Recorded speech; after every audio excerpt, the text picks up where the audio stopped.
The U.S. border remains wide open, and are we headed into World War III? I discuss that and more in this episode of the Mayoral Podcast. Welcome back to the Mayoral Podcast, everybody. I am your host, Matt Mayer. Before I get into today's content, please make sure you hit the like button, subscribe, and share with friends and family. Help me grow the channel.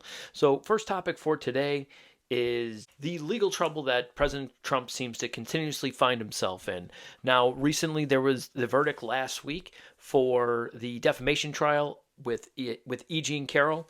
You can see here, this person lays out a pretty good case for why people shouldn't trust E. Jean Carroll. And the top one here says she accused 6 men of rape, but only tried to prosecute twice, both when Trump was running for president. Not to mention the details of the case. She can't seem to remember a single detail, and she can't remember the date, she can't remember the month, she can't even remember the year. I understand sometimes trauma can cause you to block out certain memories, but you would have some type of details of what happened, and any of the details she can seem to remember, she has gotten wrong. So what does that lead to? Led to an $83 million ruling. Take a look here. This is a video from, this is going to give a couple of videos to give you an example of what kind of weirdo that we're dealing with here with E. Jean Carroll. The first one is going to be from a few years back. It's going to be from CNN, her interview with Anderson Cooper. You'll see Anderson Cooper doesn't even know how to respond to what she has to say. And then the second video, I won't play the clip, but I'll kind of go over what it is that she's saying. So that's it. I'm going to play this clip here from CNN from several years ago of E. Jean Carroll talking to Anderson Cooper. Think of rape it is a violent assault. It is not. I think most people think of rape as being sexy. Let's take a short break. Think of the fantasies. We're going to take a quick break. If you can stick around, we'll talk more on the other side. You saw Anderson Cooper didn't even really know how to react there because it was just absolutely crazy what she's saying when she says, do you think most rape is fantasy? So again, a very unstable seemingly human being. This was her just the other day after she had won the defamation suit against Trump, and she was asking Rachel Maddow was asking E. Jean Carroll what she's going to do. She said she's going to help out women's rights groups is what she had said prior to that. And Maddow sets her up with that softball question. What are you going to do for women's rights? And she starts talking about, she says, quote, going shopping, get a completely new wardrobes, new shoes, Rachel. What do you want? Penthouse? So she's basically talking about her and Rachel Maddow going on a shopping spree with Trump's money. So again, give you an idea of the type of person that we're dealing with. Meanwhile, the case in Georgia with Fani Willis, the corrupt DA down there in Georgia, for Fulton County. That's where Atlanta is, for those of you who don't know. And this is from Trump. There's a breaking story that just came out earlier today, about her corruption and her sexual relationship with the prosecutor from Trump, directly from Truth Social. Which is Fani Willis, DA of Fulton County, just admitted to having sexual relationship with the prosecutor. She, in consultation with the White House and DOJ, appointed to, quote, get President Donald Trump. So this has all been a big attempt to get Donald Trump. I think anyone who's been paying attention can notice that. Whether you believe he's guilty of some of these things or not is essentially irrelevant, because of the way that they've gone after Trump. They've never gone after a president for anything before after they have left office. Trump just seems to get case after case after case thrown at him, and as he does it, it just keeps raising him in the polls. You see a lot of polls have him winning pretty significant margins in swing states. Guys, don't trust polls. I think the last couple of election cycles have proved that polls give you some indication of what's going on, but not ultimately anything really worth writing home about. He was supposed to get crushed in 2016 in a lot of these swing states, especially. There was a couple of polls that had Trump down double digits in states like Wisconsin. That was a 1-point state. So again, for those of you Trump fans and for those of you who are Trump haters, don't put too much stock into the polls, especially this far out from the election. Speaking of one of his other cases, the January 6th case that has been brought up against him interfering with the certification of the election, has been postponed. It's been taken off the Washington, D.C. court calendar. So that's presumably going to be moved to a later date. Jack Smith's case against Donald Trump for interference with the 2020 election is going to be moved to closer to the 2024 election to interfere with that election. Because, I mean, that's seemingly what's going to happen here, right? It's going to be pushed back. All of a sudden, it's going to be on the docket for sometime in September. They're going to try to, it's going to be all over the news at that point to try to, again, get Donald Trump. So meanwhile, opened up the show saying the southern border is wide open in the United States of America. This is Elon Musk, who's been paying attention for at least the last couple of years since he decided that he was going to buy Twitter, that there is absolute lunacy coming out of this Biden administration. Now, if you look at these illegal immigrant encounters, this is in the blue, that's Barack Obama, that's 5 million. In the green is Donald Trump, 4.7 million. I'm sorry, the second term of Barack Obama. So not the entire presidency, the second term. So you see a slight improvement for Trump. And then you see the projection here of 12.1 million, more than 2.5 times what Donald Trump did in his 4-year term. Joe Biden projects to beat the amount of illegal immigrant encounters. And right as of right now, the firm number we have is 8.4 million. So nearly double the amount of illegal immigrant encounters already through 3 years versus Trump through 4. And again, this is not going unnoticed. This is happening all over the country. You're seeing people speak out about the illegal immigration that is plaguing this country in a lot of places like Chicago, New York. They're not border states. They're not even really that close to the border, but they have been instigating this behavior from the Biden administration. And the governor in Texas, Governor Greg Abbott, is saying, I'll oblige. I'll let you guys have these illegal immigrants. We're getting millions at our southern border. And just recently, the city of Denver said that they're at their breaking point with 40,000. 40,000. Like, think about this logically.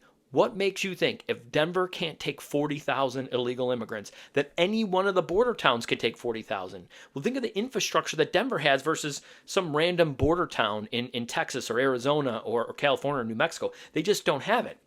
Here's another example of Elon noticing. This is out of San Diego, California. It says Brian Silvas lives right near the border, and it says that the California sheriff's informed him that he is not even allowed to tell the illegal immigrants to get off his property.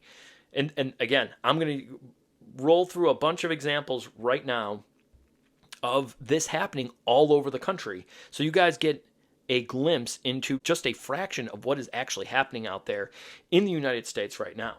But before I get into more of those, I'm going to play a clip here. This is from Alex Jones. He's playing a clip of a Democratic congresswoman talking about the illegal immigration and how it benefits them, and basically saying the quiet part out loud. So here's this woman talking about the illegal immigration that everyone on the left seems to be supporting. So here's this woman from, I believe she's from New York, talking about the illegal immigration and basically why she supports it. A diaspora that can absorb a significant number of these migrants. And when I hear colleagues talk about, the doors of the inn being closed, no room in the inn, I'm saying, I need more people in my district, but just for redistricting purposes. And those members could clearly fit here.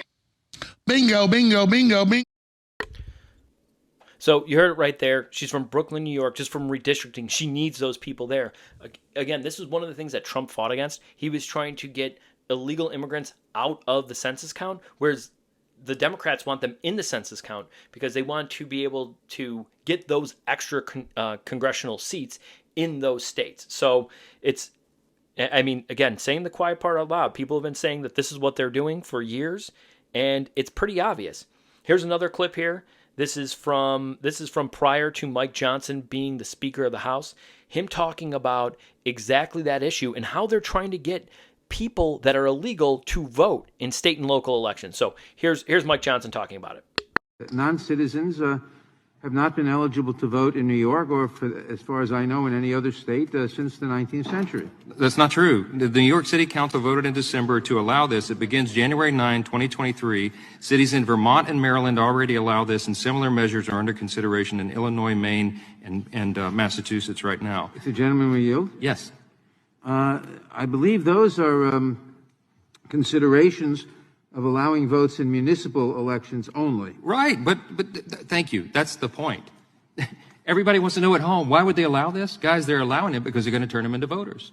They already are doing this in New York City, largest city in America, and this is the plan of our friends on this side to turn all the illegals into voters. That's it, folks.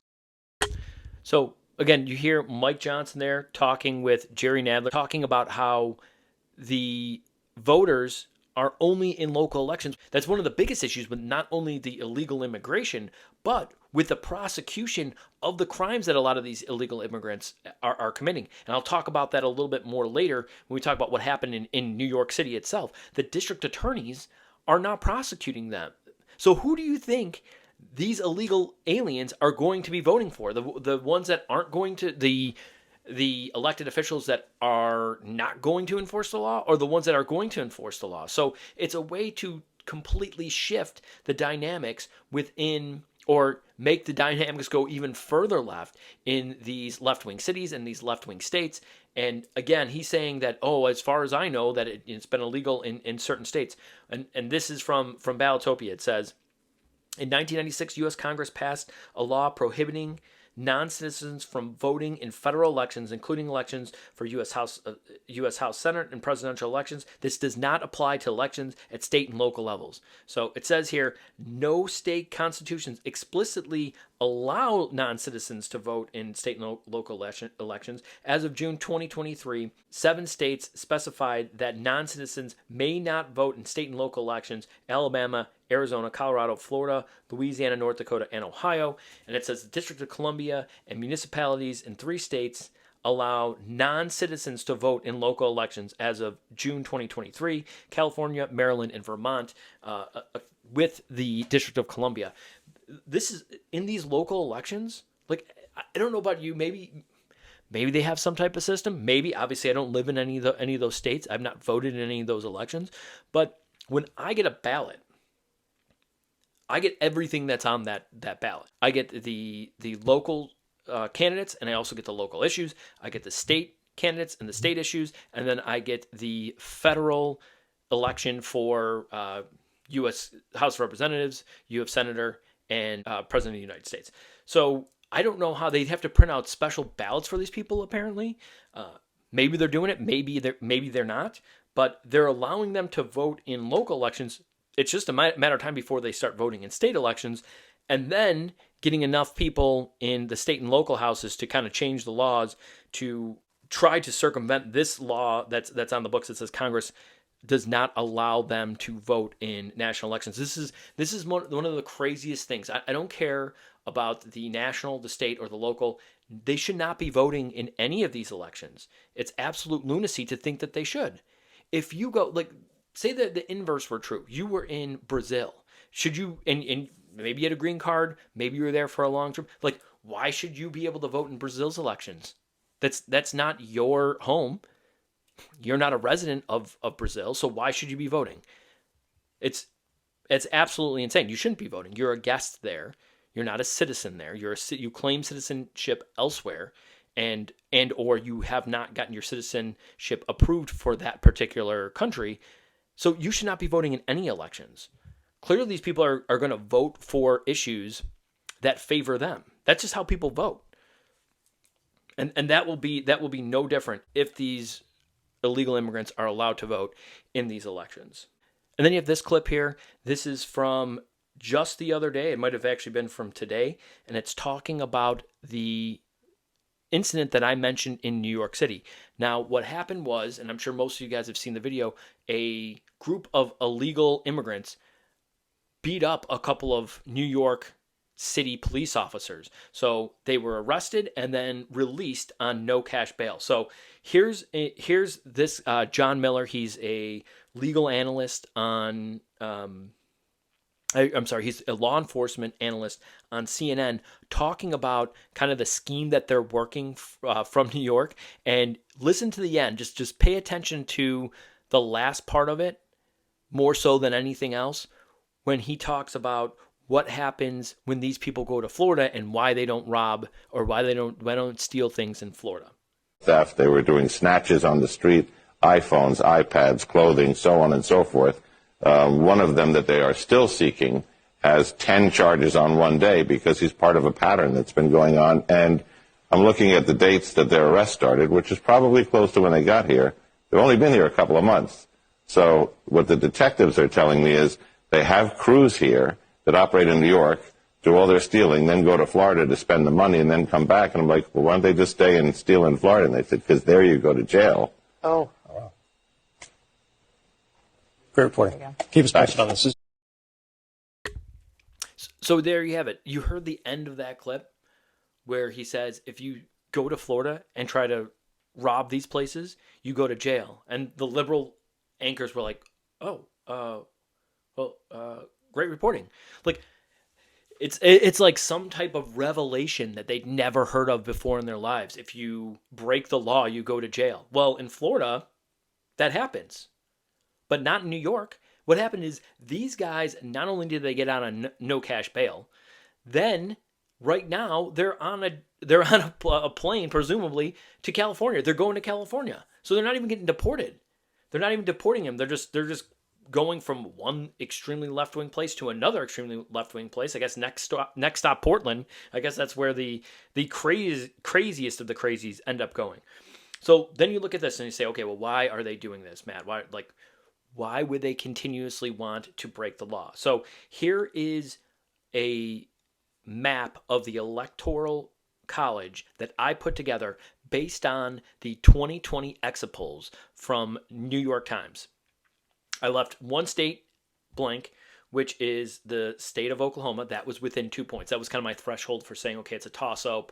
Like, maybe they didn't get enough data, whatever it is. Anything else is 3+ points in favor of this particular category. So in this example here, you have 521 Democrat votes, 10 Republican votes, and then 7, the state of Oklahoma is a toss-up. So these are all people that either identified as non-white, or depending on the way the New York Times were able to gather the information.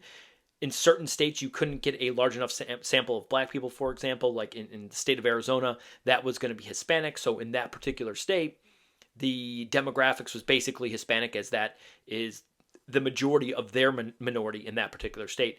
And that's what I was going off. So that's why non-white is what I have here. And there were some particular states that had people that identify as non-white. So they kind of lumped them all together. They didn't have it broken down between like black people and Hispanic people and Asian people, whatever it is. Just people that were non-white. Hawaii is another good example. Most of those people that are not white or that identify as non-white are like Asian Pacific Islanders, obviously, in the state of Hawaii. So here's exactly why they're doing it. There would be no election left. There would be no campaigning. Why would you even need to campaign? So what they're trying to do is increase the number of people from other sides of the world. The people that are coming in illegally are largely people from Asia, Africa, and South and Central America. Those are the people that are coming in the country illegally. This is exactly why that they're doing it. They know that the demographics are heavily in their favor from people that identify as non-white or that are non-white. So it's obviously transparent. This is something that I'm just calling to everyone's attention to make sure that you can articulate this to your friends and family. And when people ask, or if they're unaware, why is this happening? That's exactly why this is happening. And it's all the Biden administration. I showed you the chart that Elon Musk had posted on Twitter that is projecting more than 2.5 times the illegal immigration encounters during the Biden administration versus the Trump administration.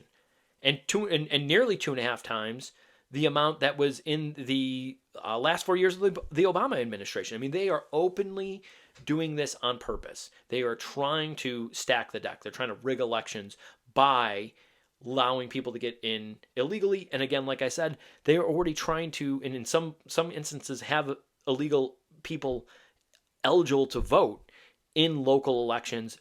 It's only a matter of time before they put them in state elections, and then then once they kind of gain that type of voter base, they might be able to change the law and put them in federal elections, and then it's all over. Then you saw that map, and it would be all over. Here's another clip that came out. It's actually pretty funny. It's Gavin Newsom talking about his experience at Target and how he watched shoplifters just get off with hundreds of dollars worth of merchandise, and no one even tried to stop him. So here's Gavin Newsom talking about his shopping experience in his state that he is allowing to go to shit. Checking out, the woman says, "Oh, he's just walking out. He didn't pay for that." I said, "Well, why are you stopping him?" She goes, "Oh, the governor." I swear to God, true story. And my mom's great. The governor lowered the threshold. There's no accountability. I said, "That's just not true." And I said, "We have the 10th toughest, $950, the 10th toughest in America." She doesn't even know what I was talking about. By the way, it's the 10th toughest in America. Look it up. No one gives a damn about that.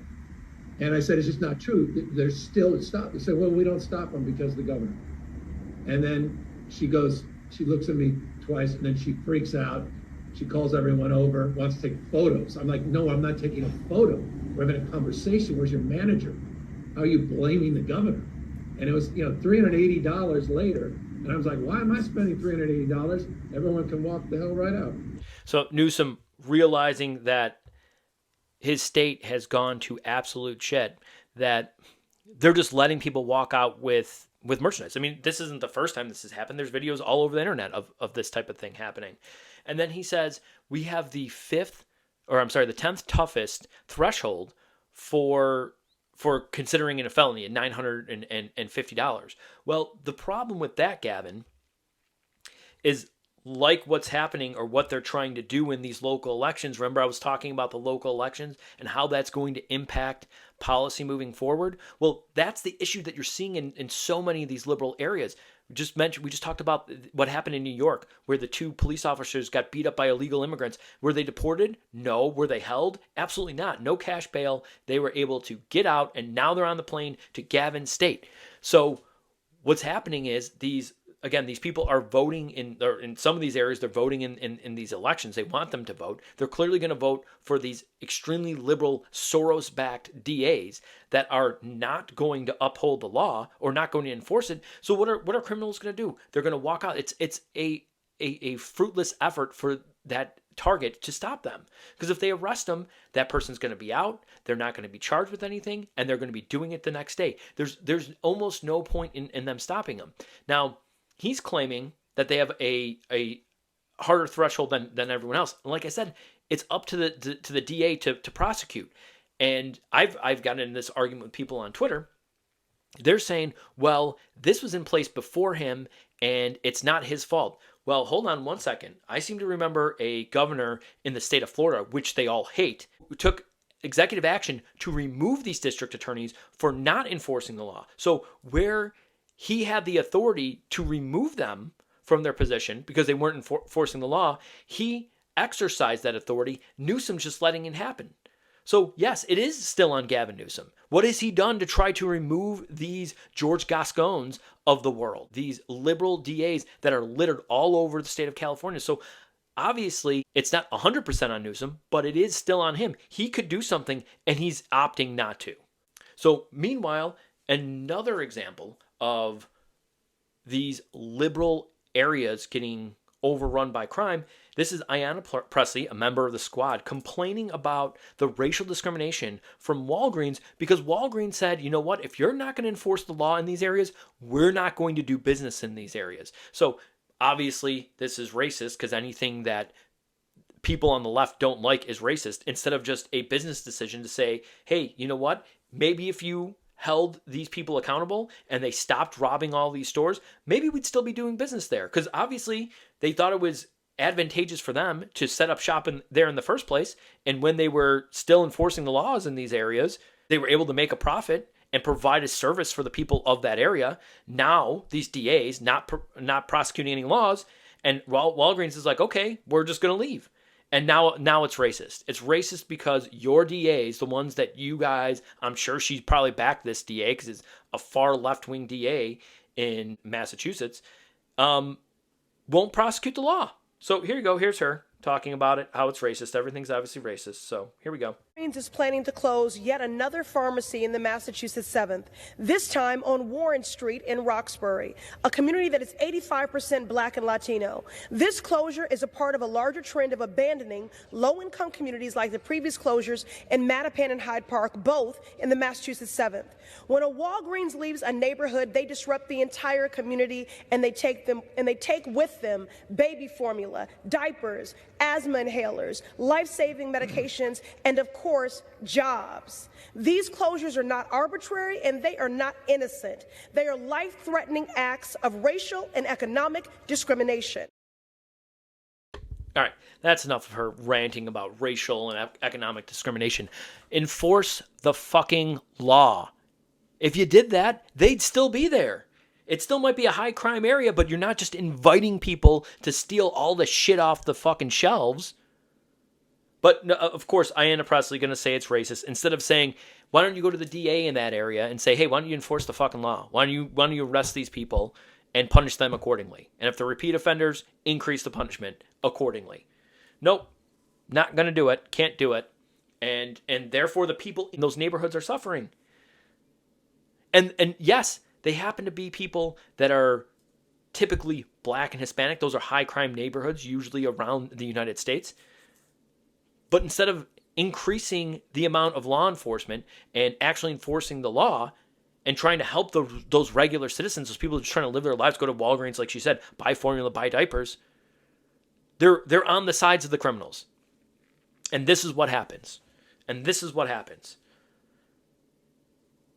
And then you see here, this is from New York. This is the mayor talking about him, like his next step. And this is a quote here. I'll just read this. It is my vision to take the next step to this, go to the faith-based locales, and then move to private residences. It's only a matter of time before somebody tries to force people to take these illegal aliens. Now, I don't think they'll be successful, and I hope they're not successful, but I'm saying it's going to be a matter of time. Right now, they're just suggesting. They're trying to get people, they're trying to entice people to take illegal aliens. Like, are you insane? Are you fucking insane? Like, if 1% of the people that come across the border, and there's people that say, oh, it's probably only 1% that are criminals. If 1% of the people, if you let 1,000 people in your house, and only 1% of them were going to be violent criminals, would you let any of them into your house? I wouldn't take the risk. I'm not going to put my family at risk.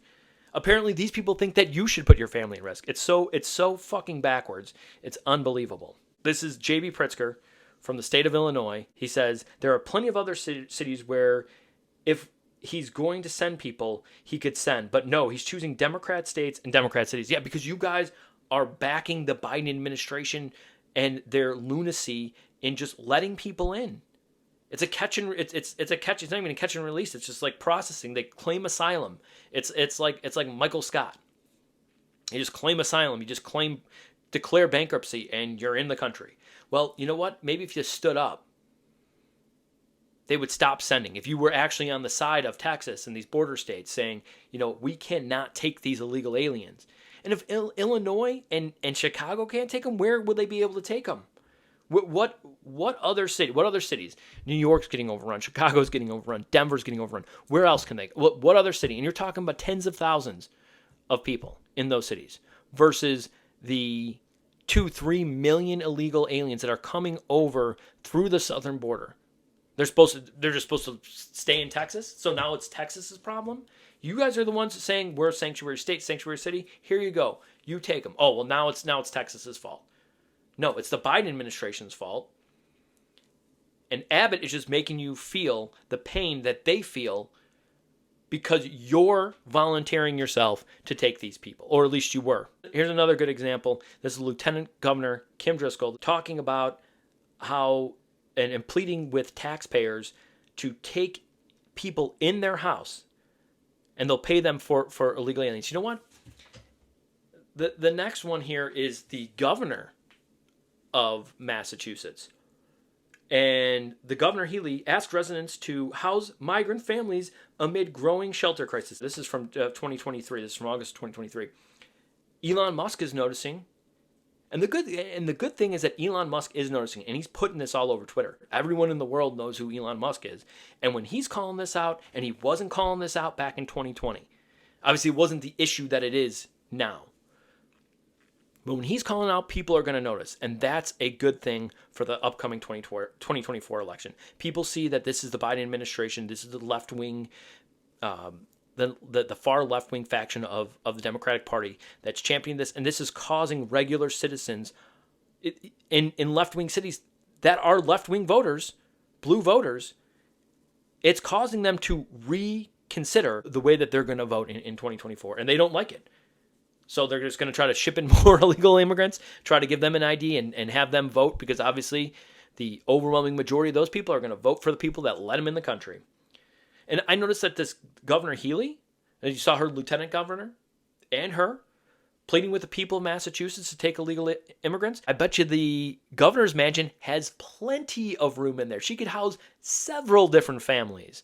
But guess what? She's special. Her safety and security matters. Yours doesn't. You can take them. She won't. Again, she's special. You're not. Just another example here. This is from a few weeks back. I know this for sure. January 9th of 2024. And Elon, again, noticing they shut down a school in New York. This was only for like a day or two. Look at this line of buses. These were all legal immigrants to go into this school. The people were completely outraged by it. And they only did it for like a day or two. And the blowback was pretty fierce on this area in New York. I forget exactly where it is. It just says New York City. Again, it's their own voter base that they're going against here. It's crazy. Your taxpayer dollars hard at work. This is the state of Maine. They built 5 luxury buildings going up in Brunswick, Maine, to house illegals. 2 years of rent will be paid off by taxpayers for jobless illegals.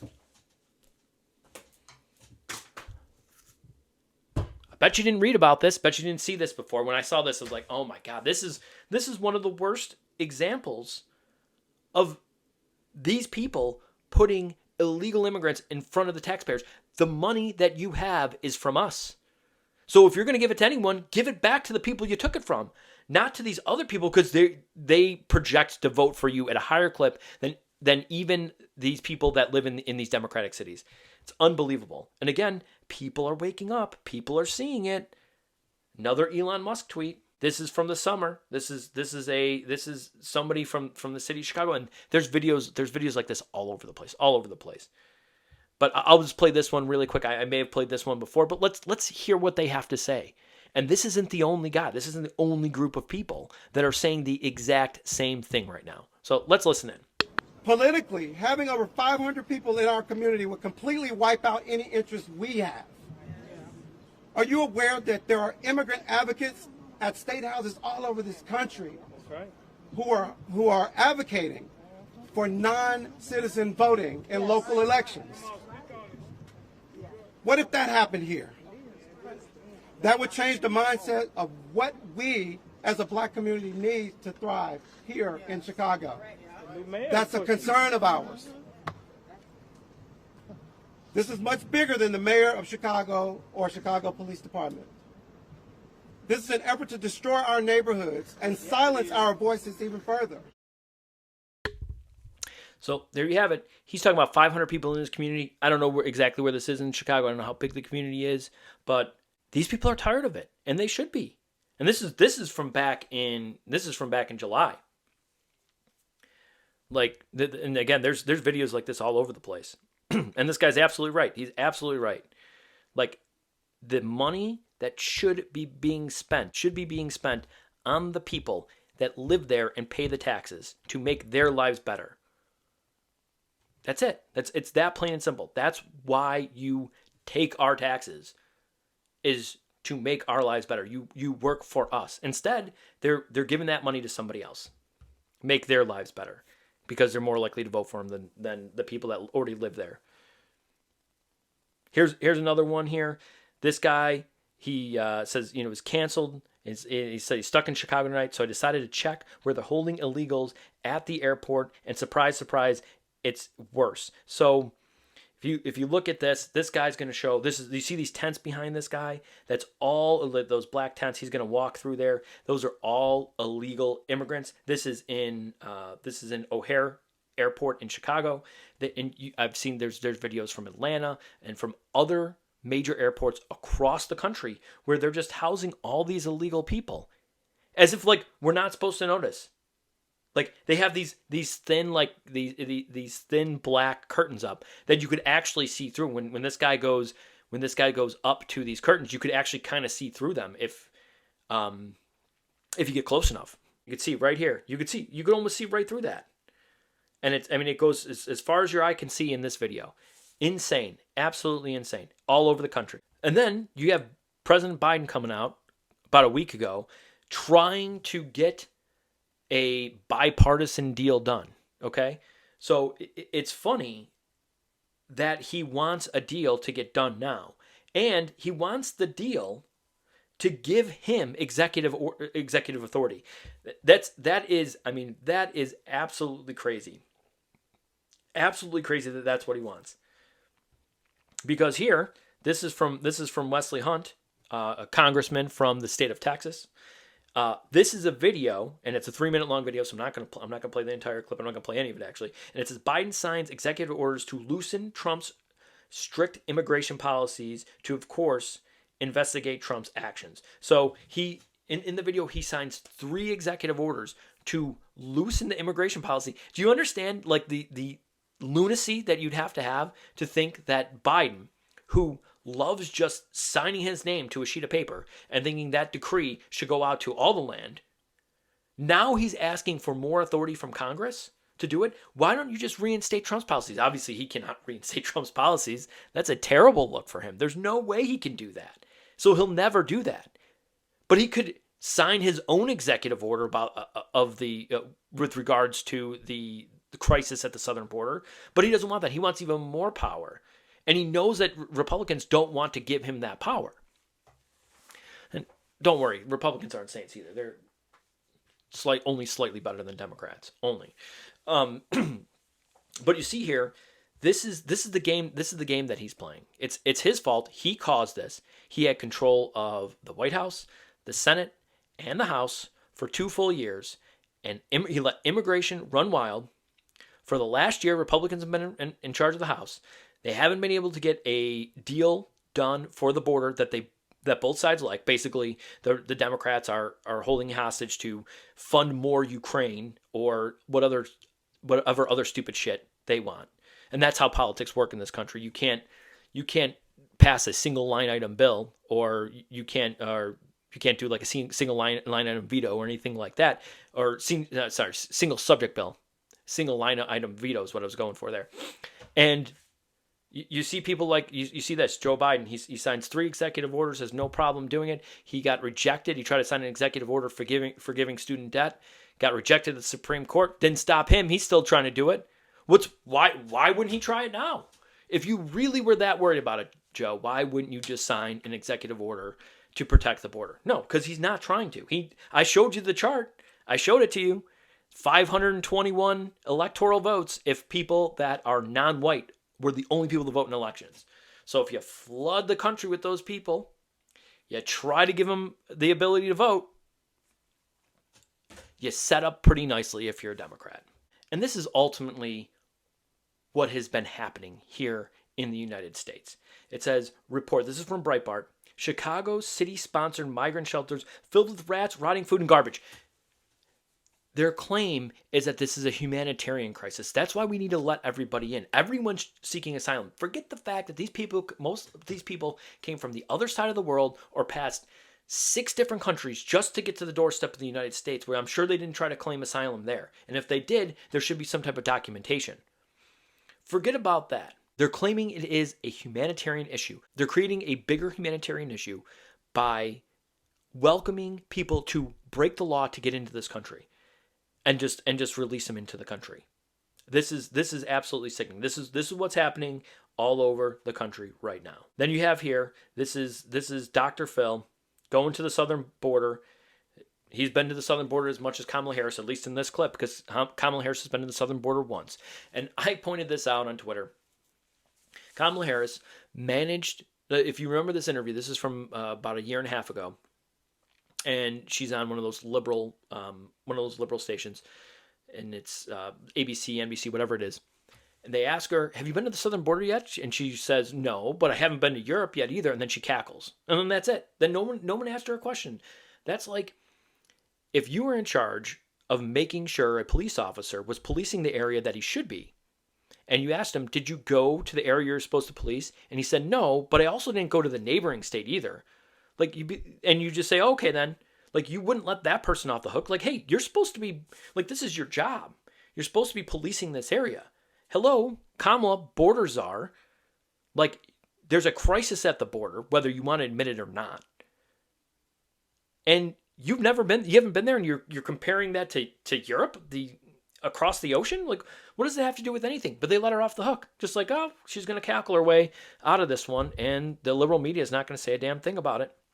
So, I guess that is what it is, but at least Dr. Phil has something to say about it. The left-wing media, they won't call her out at all. Last major topic here for today is what is going to eventually be a war with Iran. I don't think Biden has the chops to thread the needle. I've said that. He's not going to be able to retaliate. For those of you who don't know, there was an attack on American troops last weekend where three servicemen died, and I believe it was 25 was the number, were injured. That was in Jordan, and it was from an Iranian proxy, so a group that is funded by Iran. And the most obvious thing in the world, when they unfreeze funds for Iran, this happened back in September, them saying, hey, you know what? Iran's only going to use it for humanitarian purposes. And they expect you to be that dumb to believe. It's not that they're that stupid. They aren't that stupid. They think that you are that stupid. So here's John Kirby, what he said in September versus, what he said the other day in January. We'll have visibility, and we'll be able to engage in oversight about where the money was going and for what purpose.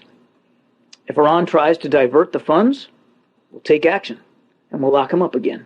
And there will be sufficient oversight to make sure that the request is valid and that it's going through vendors who we and the Qataris can trust will actually contract for the goods, the medical equipment, the food, whatever it is. The regime doesn't get to touch the money, Peter. Doesn't go to them. They don't get to decide ultimate destination, and they have no direct access to it.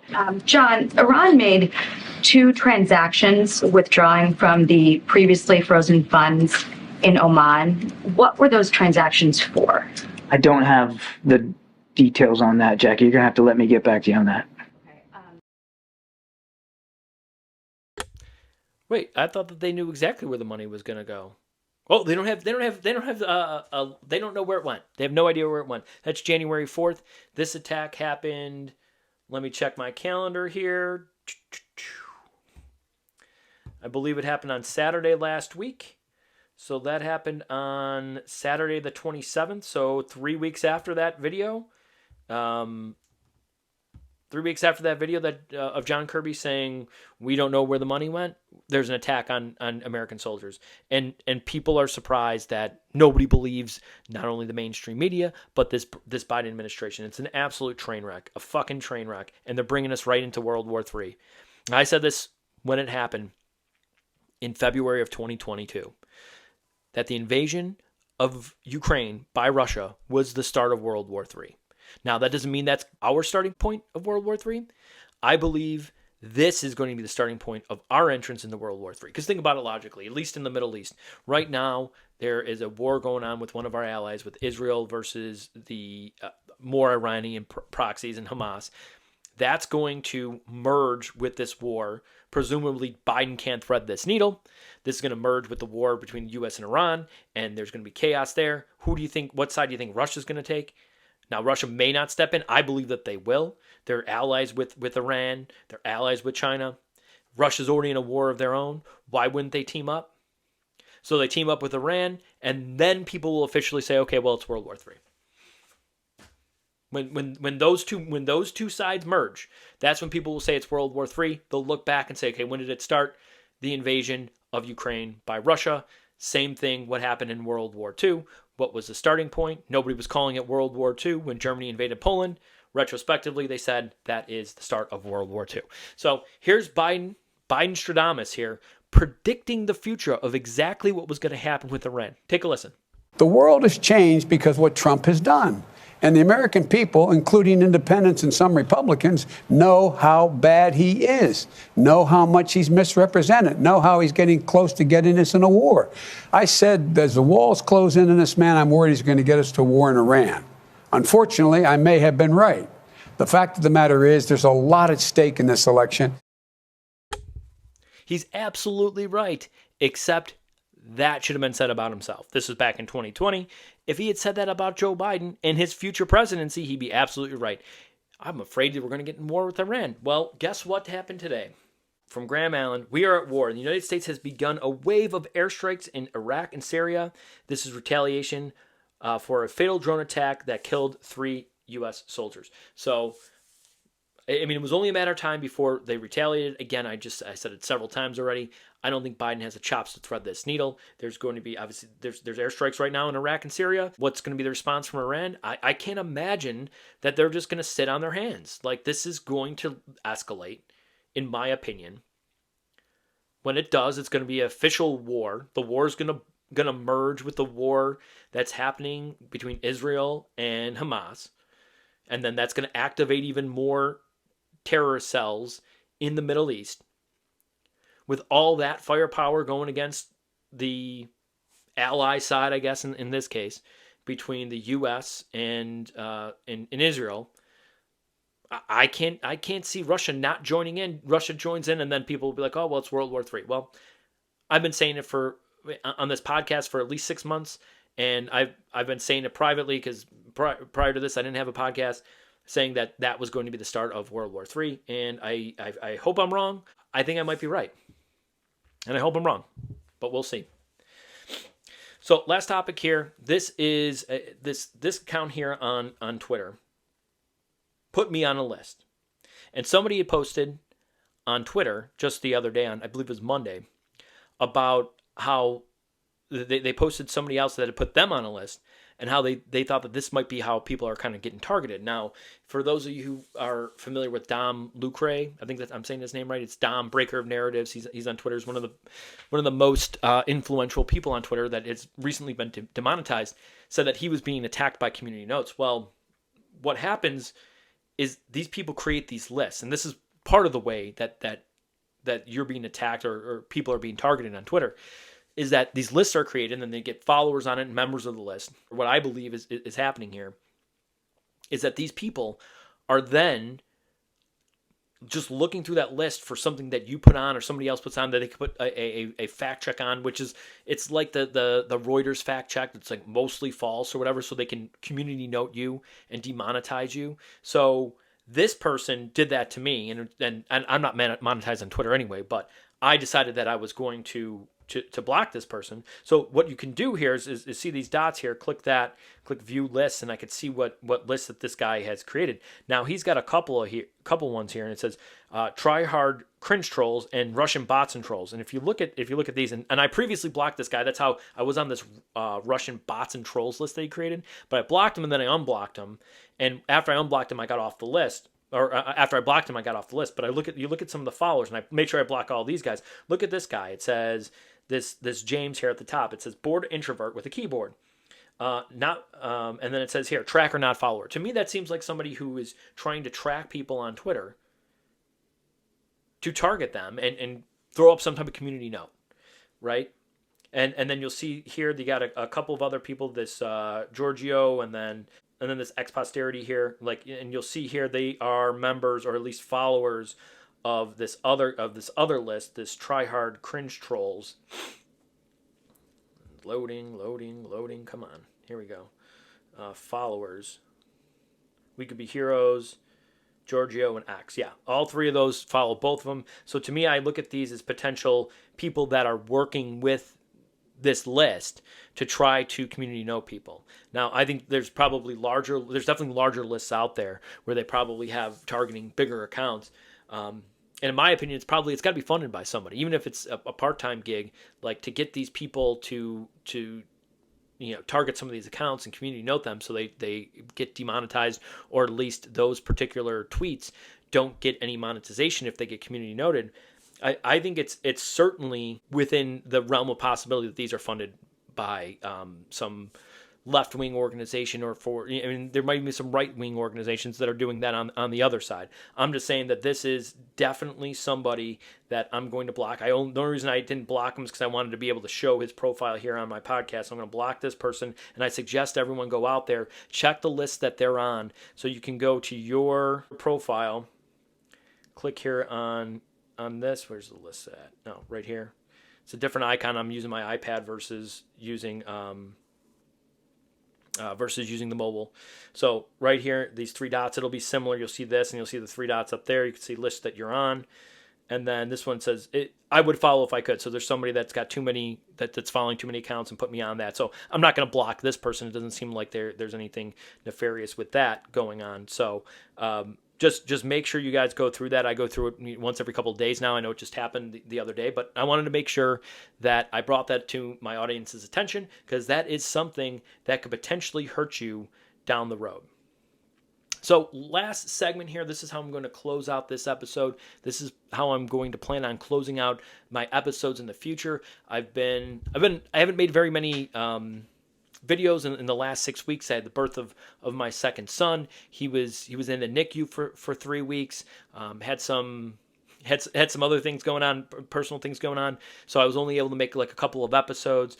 Things are kind of normalizing here, so I plan on getting to my regular cadence of doing one per week. My plan is to end each episode with a shout out to some of the people that I've been engaging with on Twitter. So even though I haven't made any episodes, I have been pretty active on Twitter the last few weeks, and want to give a shout out to these people. So what I'm going to do here with this shout out is I'm going to put a link to all their accounts on Twitter, and then links to their websites or to their channels. I'll clip this and I'll put this out on Twitter, and then I will put the notes. I'll put in the notes for both Rumble and YouTube. So the first one I want to shout out here is Mike Donio. So the thing I was just showing you with the lists and the issues with people potentially targeting your account or other people's accounts, that was brought to my attention by Mike. I've been following Mike for several months now. He's got a good Twitter feed. He's got a very good website here. His handle is at Mike Donio. Make sure you give him a follow on Twitter. Go check out his content. Again, I will put a link to his website in the notes here. And then again, I'm going to clip this, put this on Twitter. So if you're watching this on Twitter, you will see this in the tweet on Twitter. Second one here is Jeff for Justice. It's Jeff for Justice, at Jeff for Justice, the number 4. I've had a pretty good back and forth with Jeff. We had some interesting exchanges. He was much more active previously, and then he took a little bit of hiatus. He's coming back now. So Jeff is a more of an independent kind of guy. He's a big anti-uni-party guy, which I can get on board with. He's very much against the swamp, it seems like. Jeff and I are planning on maybe collaborating on something in the future when he kind of has the time. So make sure you give Jeff a follow on Twitter. Guys, Jeff and Mike, and next James is next. Like, I don't have much of a following. I don't know that this is going to help you out that much, but I want to give you guys a shout out anyway.